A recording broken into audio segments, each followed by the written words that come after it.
Ce qui n'a pas toujours été le cas, parce qu'il y a des pays où, par exemple, à un moment donné, la Libye, où il y avait peu de migrants étrangers. Alors, pour vous, quels sont les types de migration qui existent? Il y a plusieurs types de migration. Il y a même des types de migration qu'on pourrait appeler des migrations pendulaires.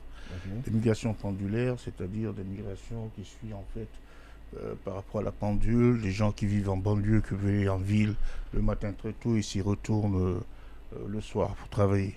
Donc il y a aussi des types aussi d'immigration qu'on peut appeler l'immigration interne. L'immigration interne qui dépend des pôles d'attraction économique, comme ce que je viens de dire par rapport au pôle urbain. Il y a des formes d'attraction au sein des territoires, il y a des déséquilibres territorial dû au fait qu'il y a un afflux de population d'un pôle vers un autre. Il y a aussi des migrations de type international où on se déplace de pays en pays. Voilà les trois types d'immigration, je pense, caractéristiques de notre époque. Et ces trois types d'immigration posent des différents problèmes.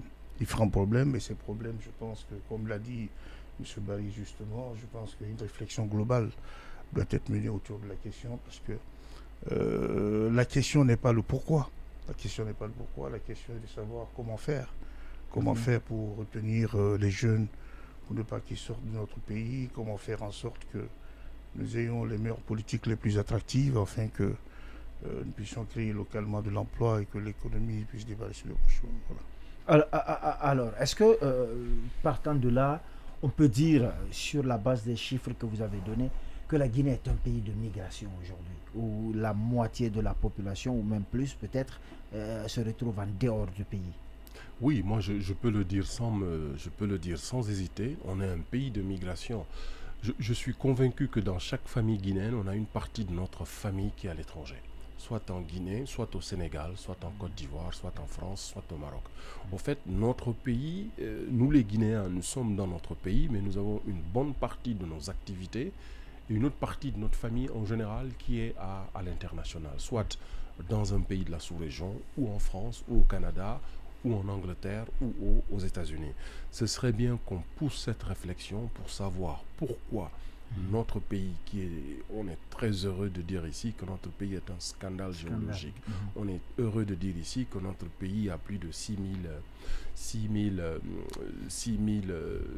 mégawatts de pouvoir d'hydroélectricité, mais malheureusement, la moitié de nos concitoyens ne vivent pas ici, ils préfèrent aller vivre ailleurs.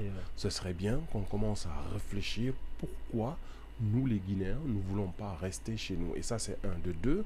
Pourquoi, quand nous partons, pourquoi nous ne voulons pas rentrer, venir développer et contribuer au développement de notre pays. Monsieur Touré avait parlé des différents types de migration. Je voudrais juste rajouter un autre type de migration. Aujourd'hui, on parle de migrants climatiques. En Guinée, on a une partie de notre territoire qui commence à être attaquée par la montée des eaux. Donc, il y a des populations qui commencent maintenant à se déplacer du fait du changement climatique. Il y a des pays comme les Maldives, des pays comme les Seychelles, des pays comme une partie de la France, des pays comme une partie du Sénégal qui commencent à voir la montée des eaux, l'aridité des sols, et on commence à voir des déplacements de population du fait des conditions climatiques. Donc, la notion de migration est une notion dynamique qui change. Et pour revenir maintenant à votre question, est-ce que la Guinée est un pays de migration? Oui, la Guinée est un pays de migration. Quand vous allez à Dakar, vous marchez dans les rues, vous entendez les dialectes, les langues de notre pays. Vous allez à Abidjan, la même chose. Vous allez en Amérique, on a une forte communauté guinéenne qui est installée. Vous allez au Canada, nous avons une forte communauté qui est installée. En France, on a une communauté d'ailleurs qui est grandissante en France, on en parlera. Et de plus en plus dans les pays asiatiques, dans les pays du Moyen-Orient. Donc on a une tendance qui commence à m'interpeller, parce que si tout le monde veut quitter notre pays, mais qui va rester dans notre pays? Tandis que nous avons sur place toutes les conditions pour créer une économie qui peut identifier des talents, les conserver pour qu'ils puissent contribuer au développement de notre pays. D'accord. Est-ce que vous êtes d'accord que la Guinée est un pays de migration aujourd'hui? Non, le pays ne se vide pas systématiquement. Donc, il faudrait aussi voir qu'il y a certaines séquences historiques. Dans le micro, s'il vous plaît, M. Malik. Il y a certaines séquences historiques, justement, quand il y a eu la guerre Encore, c'est pas bon, c'est pas bon. Ils disent que c'est pas bon. Allez-y. Quand il y a eu la guerre dans l'espace Manoriva Union, notamment en Sierra Leone et au Libéria, la Guinée a dû accueillir en l'espace de 2 années plus de 800 000. La Guinée a accueilli plus de 800 000 réfugiés en l'espace de 2 ans. C'est par ces mots qu'on va aller à la pause. Je vous redonne la parole. Au début des années 90, donc, en faveur, malheureusement, des conflits qui ont éclaté dans les pays comme le Libéria et la Sierra Leone, la Guinée a dû accueillir plus de 800 000 réfugiés sur notre sol, sans pour autant qu'on ait ce qu'on appelle ici une contrepartie internationale, un soutien international massif pour pouvoir aider le gouvernement de l'époque.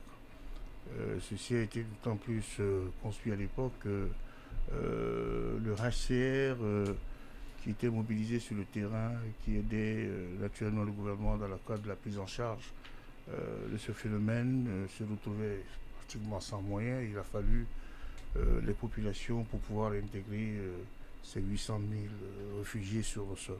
C'est la solidarité qui avait joué à plein temps. 2 chiffres aussi pour illustrer en fait le fait que la Guinée reçoit aussi beaucoup, c'est un pays d'accueil. En 2019, on parlait de 0,6% de la population qui est étrangère, plus de 160 000 étrangers vivaient sur notre sol.